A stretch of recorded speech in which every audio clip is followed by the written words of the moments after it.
Do you have an endless library of podcasts and YouTube videos that you need to watch? When you go to networking events, do you have a question and then think to yourself, no, I'm not going to ask that because people are going to think I'm pretty dumb or don't know what I'm doing? We think inside out. What's interesting about our brains here is it never takes the blame. What if they're wrong? And this is a big one because it protects us from embarrassment. We do anything to get rid of it. Even if it means running around like our hair's on fire, literally doing nothing. We can't screw it up and we can't let people down. But what this does is it slows our growth, sometimes stalls it to a crawl. If there's a rough draft with a typo, what's gonna happen? Are people gonna notice? And when success doesn't feel quite right, you start pulling away from it. You're in charge of your life. Take the reins. Go get them.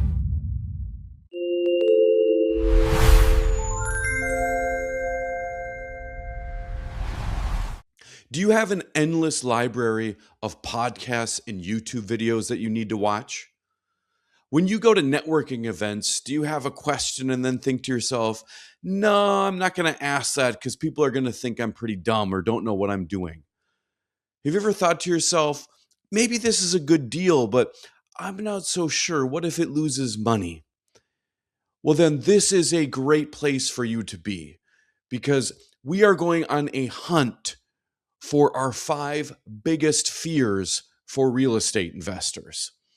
And the interesting thing about this hunt is we are going to be going through the bushes, through the shrubs, through the tall grasses of our brains, and we're going to find the different ways that we trick ourselves into thinking there's nothing wrong with us. We just need to add another course, we need to add another asset class, or maybe switch things altogether, and then we'll be better. Our brain is so good at tricking us that it often hides. All right, so in this video, we are going to find the 5 biggest fears out in the wild. We're going to learn about each species and what these fears are actually protecting us from. Believe it or not, they're in place to help us out. And then we're going to show you one specific way that you can start taming each one of these fears and how we make it really easy for you in our community. So why would I be qualified to lead this hunt? Well, for starters, I've got 3 degrees in psychology. I've been working in performance psychology for about 23 years. I've been a real estate investor myself for 14.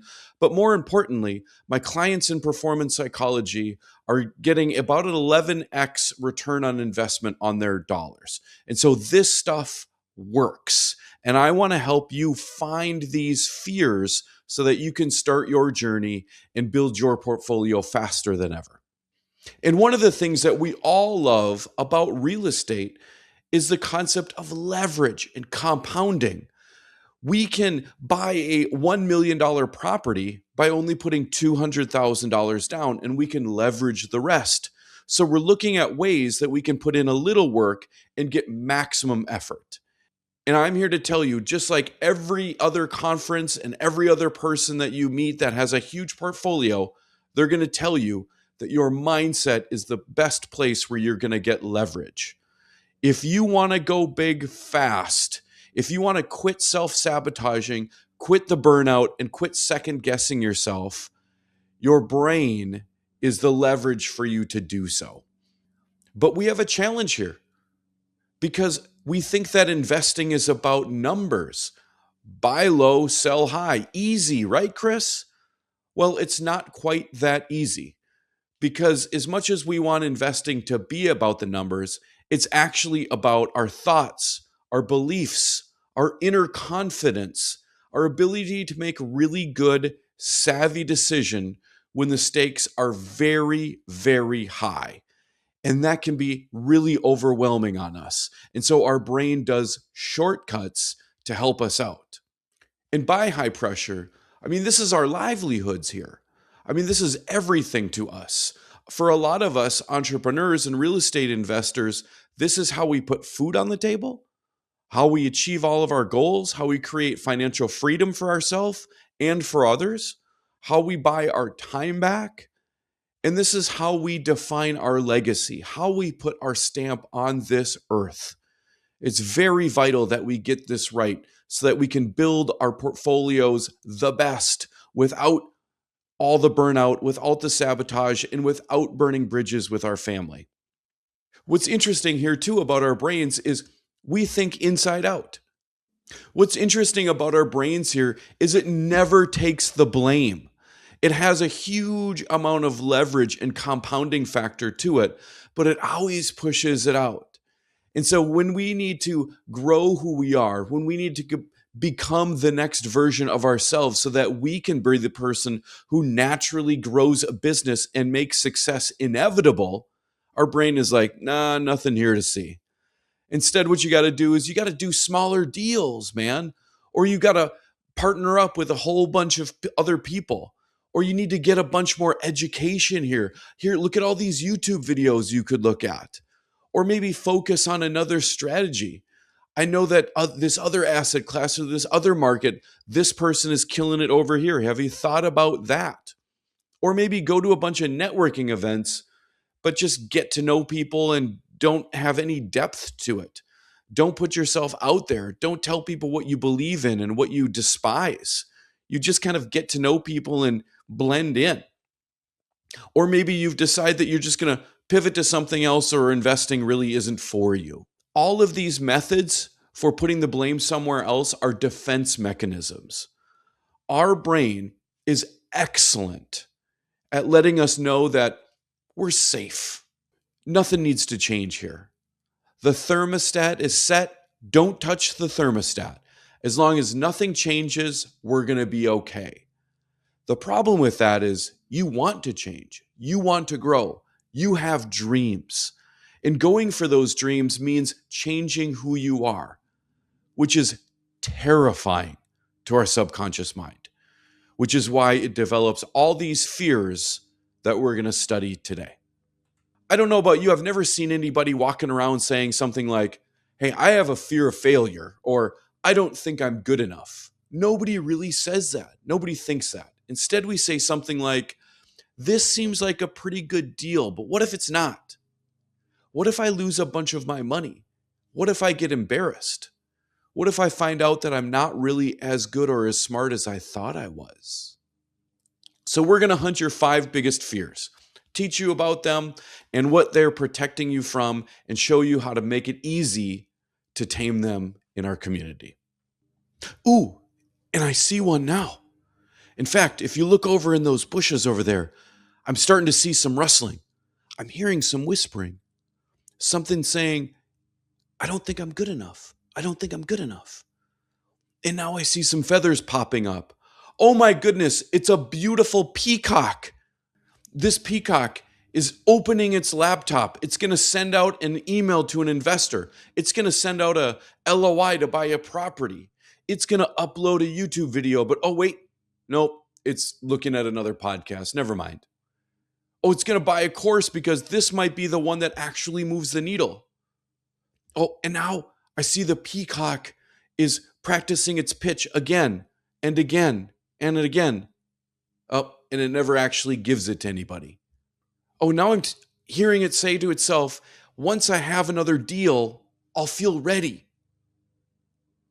You see, the peacock looks beautiful, knows a whole lot, is really smart, prepares a ton, never actually does anything. It's protecting itself. It's hiding behind this beautiful plumage.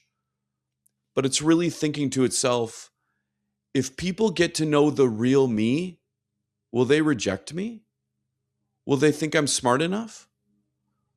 And this is a big fear. It's a fear of being exposed. We think to ourselves, I'm not good enough. And so what we do is overcompensate. We don't ask questions because we think they're dumb questions. We think we should already know them. We don't open ourselves up to different creative ideas and tell people what we want to do with our lives and tell people about our real dreams because what if they're wrong?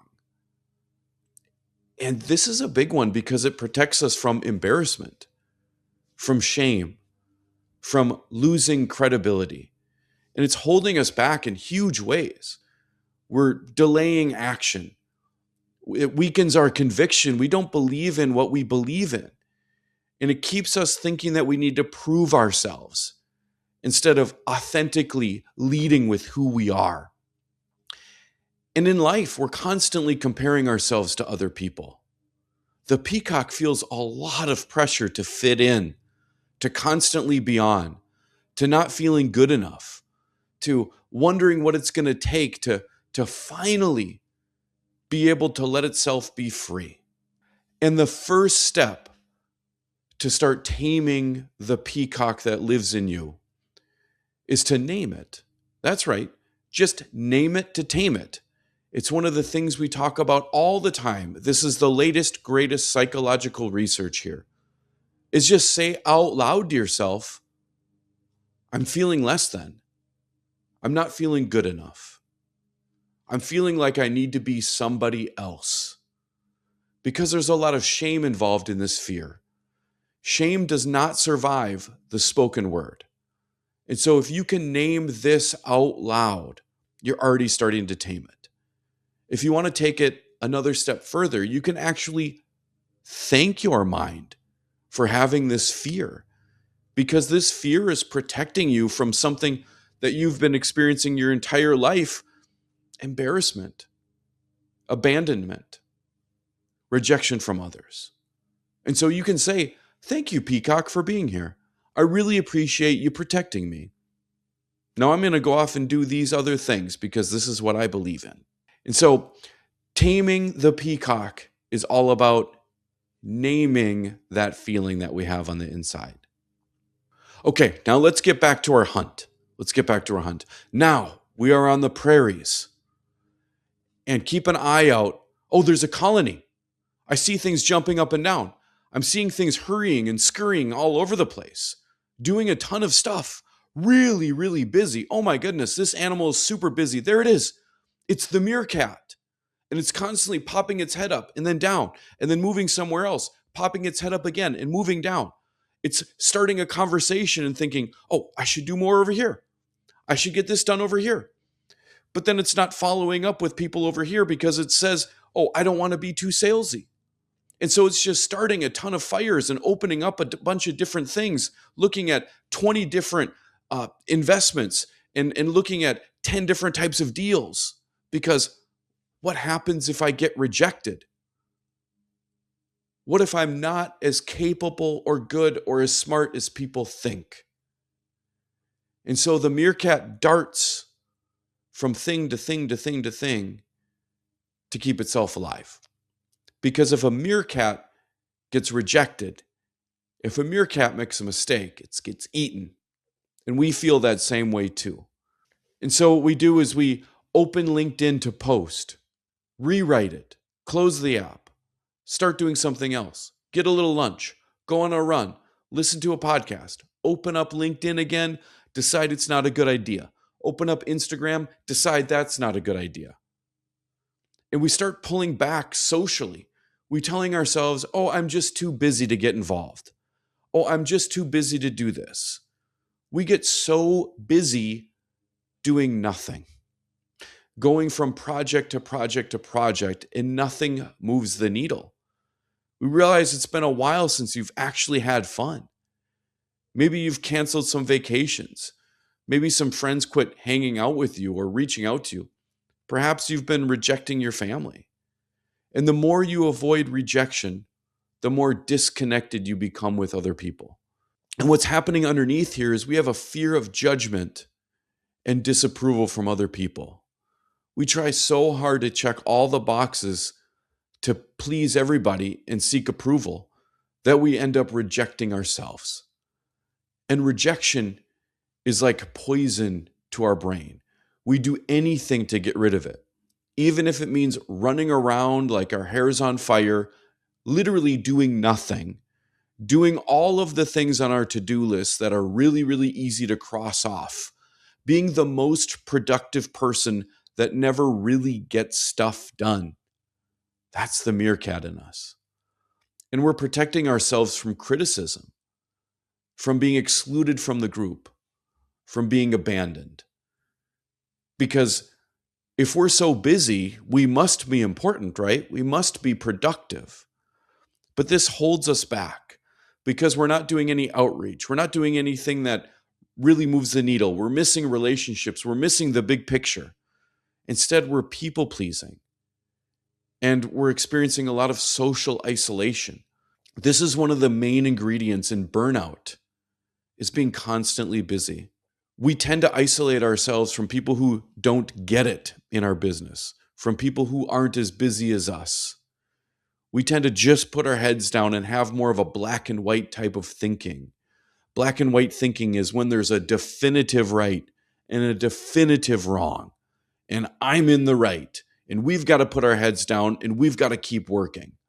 We lose our ability to think creatively. And the way that we tame the meerkats in our brains is to do challenges with other people, something we do in the community all the time, to make it safe to talk to other people about the ups and downs, the roller coaster of being an entrepreneur, of being an investor. It's difficult. And we've got to get around other people who get it, because then they get us. And those people do exist. Most of the time, they aren't your neighbors. They aren't your family. You need to get around other people who are drinking the Kool-Aid just like yourself and do challenges with them. All right, let's get back on the path now. And we're moving away from the grasslands. Now we're near the ocean. Oh my goodness, I can hear the waves. It's a beautiful place, a beautiful place. But now if I look over here, oh my goodness, someone's peeking its head out of a shell and popping its head back in. And it's saying to itself, what if I lose all my money?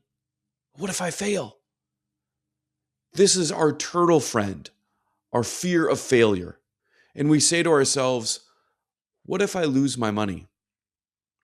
What if I lose my family's money?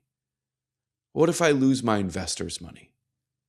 What if I make a mistake and I get hurt? What if I make a mistake and other people get hurt? This is a big fear. And that's why turtles hide in their shells, because it's so much safer to imagine your dreams than it is to actually go for them. Perhaps you've done this before. You stare at a deal for a really, really long time. You're analyzing it left and right. You finally decided that it's safe and, oh, thank goodness, somebody else bought it already. Or maybe you've had this experience where you hesitate to pull the trigger on something even though it makes sense and checks all the boxes. Or maybe you have a supervisor or a mentor or a partner that you're always seeking approval from. Or you keep thinking about the worst case scenarios and how your family's going to go broke in a heartbeat. You quietly have a bunch of backup plans just in case. Or maybe you're applying for other jobs and trying to get another job again, even though what you want to have in your life is freedom. You're taking on more things to actually get things off of your plate. You say that you want freedom and to live your life and find out what you're made of, but your actions are optimized for safety. And what this fear is underneath it all, it's a fear of guilt. It's a fear of being blamed. It's a fear of being wrong. It's a fear of having too much responsibility. Some people call this analysis paralysis, where we're constantly thinking about something and then never actually take a move on it. And we're protecting ourselves from letting people down. If we talk about stuff and never actually make movement towards it, that means we can't screw it up and we can't let people down. But what this does is it slows our growth, sometimes stalls it to a crawl. You've seen a turtle move. It's really, really slow. At any time, it could stop and hide in its shell. It's like that same thing with us. We're limiting our deals, limiting our networks. Maybe we're not getting into the rooms with the big players. Maybe we're playing small in our lives. Maybe we've decided that we're going to go back to just doing single family or wholesaling or whatever it is instead of going big, even though we know it's a lot more work. And it's holding us back in your life too, because you're carrying all this stuff alone. There's constant pressure to perform but you don't want to get anything wrong. And so you're stuck in this proverbial middle and it's squeezing you in. And you're starting to wonder, what am I actually controlling here? And the best way to have the turtle feel safe out of its shell is to remind yourself that you are a great person. Remind yourself with evidence of your successes from the past. Remind yourself of failures that you have endured from the past. We need to normalize mistakes. Something you can do every single day at the end of your workday or maybe at nighttime is to do this simple routine. We've all heard of the positive, negative, positive sandwich, right? If you're going to give someone bad news, tell them something good first and then tell them something good afterwards. Take the edge off, right? We can do this with our fear of failure. So before you log out for the end of the day, or maybe before you go to bed at night, do this simple routine. First of all, think of something that gave you a lot of joy from the day, something that you're grateful for. That's the positive.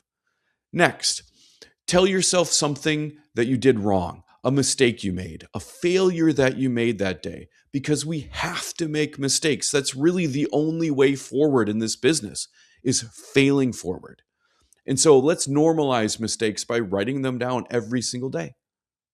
And at the end of it, write down something that made you laugh. If laughter is the best medicine, hey, why not end the workday or your day or evening that way? So something with gratitude, a mistake that you made, and something that made you laugh. Let's make it safe for that turtle to pick up a little bit more speed. But oh my goodness, now we're picking up speed. We're not on the shoreline anymore. We're in the depths of the ocean. We're scuba diving. We're going deeper and deeper and deeper and deeper. Oh my goodness, now we're running into someone. What is that? It's got 8 legs. It's doing all sorts of things all at once. It's getting something done. Oh, it needs to delegate. No, it's not. It needs to hire an assistant. Just kidding. It's doing that on its own. This is our octopus friend who's awesome at being productive and can't let anything go. This octopus has a fear of, if I slow down, if I let other people do the work, if I take my foot off the gas at all, everything is going to fall apart. Now, this octopus has been waiting for a vacation for 5 years and hasn't taken one because now's not the time. I got so much to do. It hired an assistant, and then the assistant quit because there was no work. The octopus was sick and is still working through it. The octopus delegated something to someone on his acquisitions team, but then went and redid it anyway. It's checking over everything and doing everything on its own because it says it's faster if I can. I've got 8 limbs. I can do everything. And what this octopus is doing is staying busy all day long, but never feeling caught up. And the octopus knows it needs to delegate. It doesn't have 9, 10, 11, 12 limbs. It has 8. It knows it needs to delegate, but it can't because it's really, really busy feeling safe. And you're not busy because it's optimal and you're getting a ton done. This octopus is busy because it can't let go of control. Because control equals safety. If I let somebody else do it, what if it's wrong?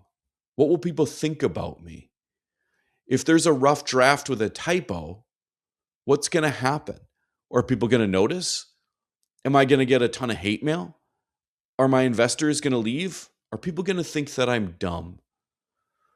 And so what this is happening inside of our brains when our octopus mind comes out is we go from uncertainty to anxiety to dread to control. And so we are micromanaging every aspect of our lives, every single aspect of our business, because this is protecting us from taking blame and this is protecting us from chaos. This is a classic reaction to addiction in your family, to trauma, to feeling overwhelmed, to having too many changes in your life.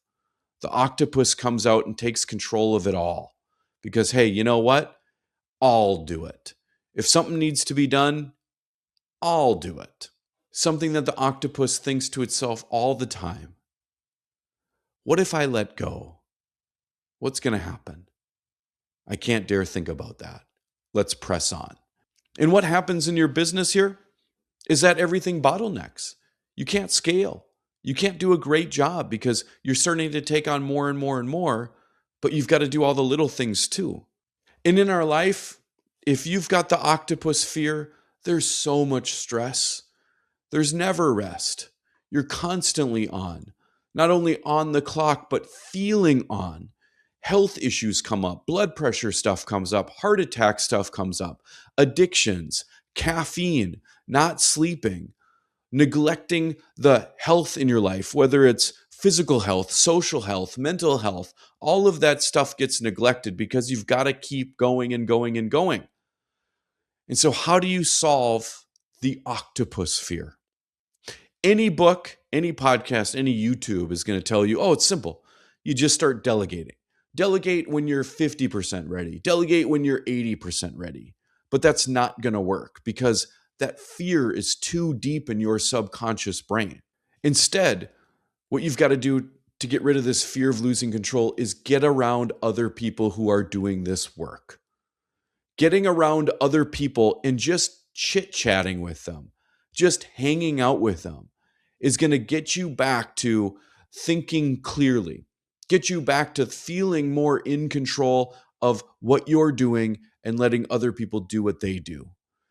And it seems silly and it seems easy and it seems like it's not going to work.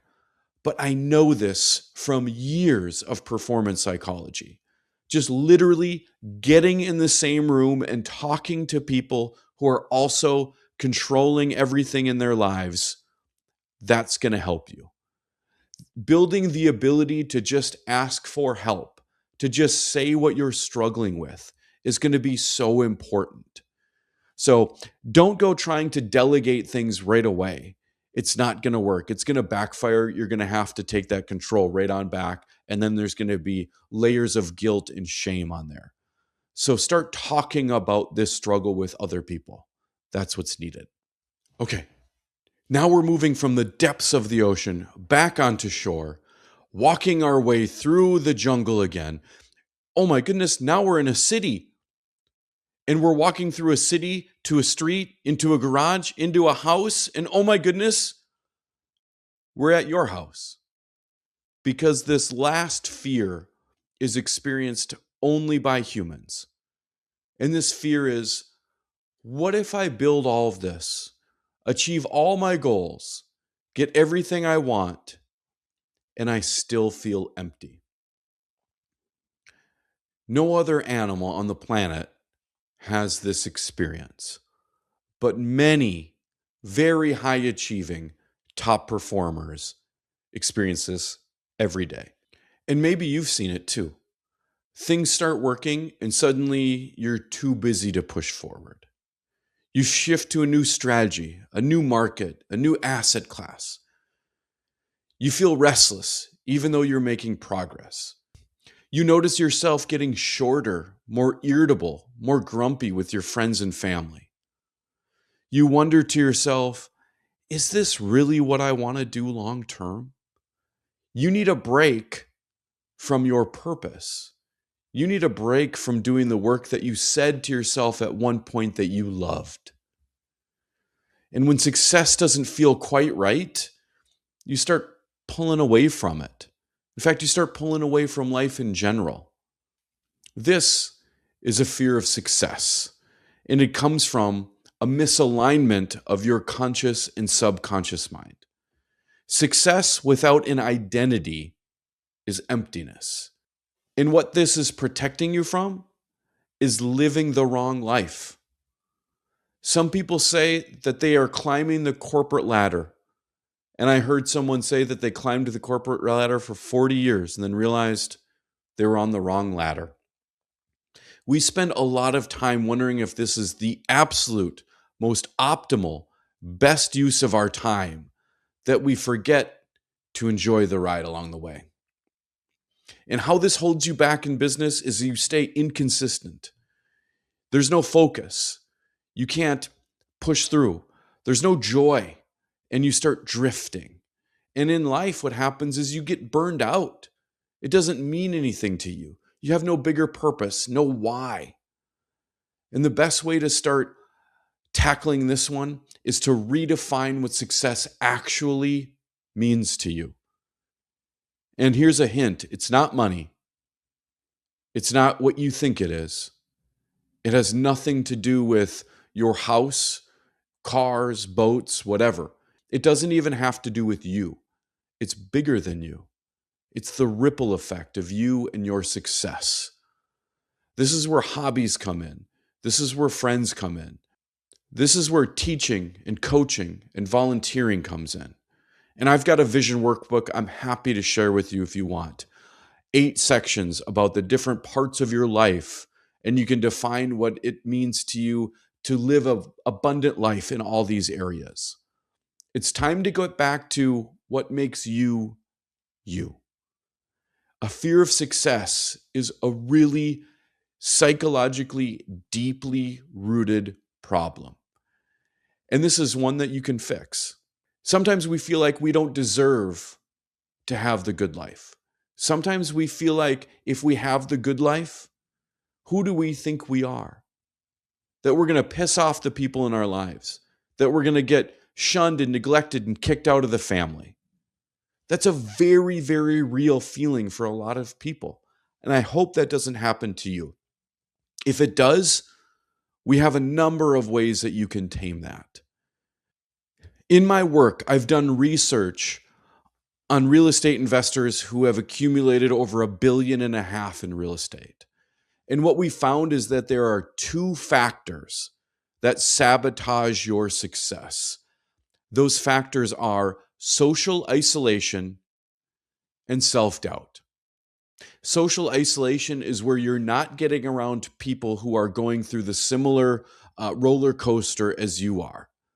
Maybe you're not reaching out to people. Maybe you're not talking to people. What happens is if we're not letting it out externally, then it goes internal. And that's a bad place to be.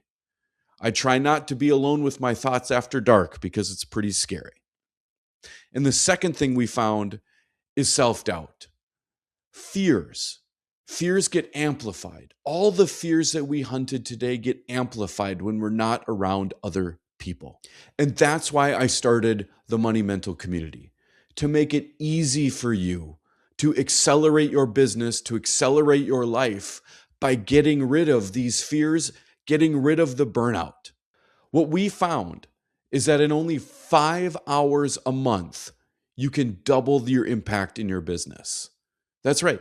You don't have to work 80 hours a week. You don't have to have endless burnout. You don't have to learn tons of new strategies. You don't have to take a ton of courses or go on a bunch of conferences or anything like that.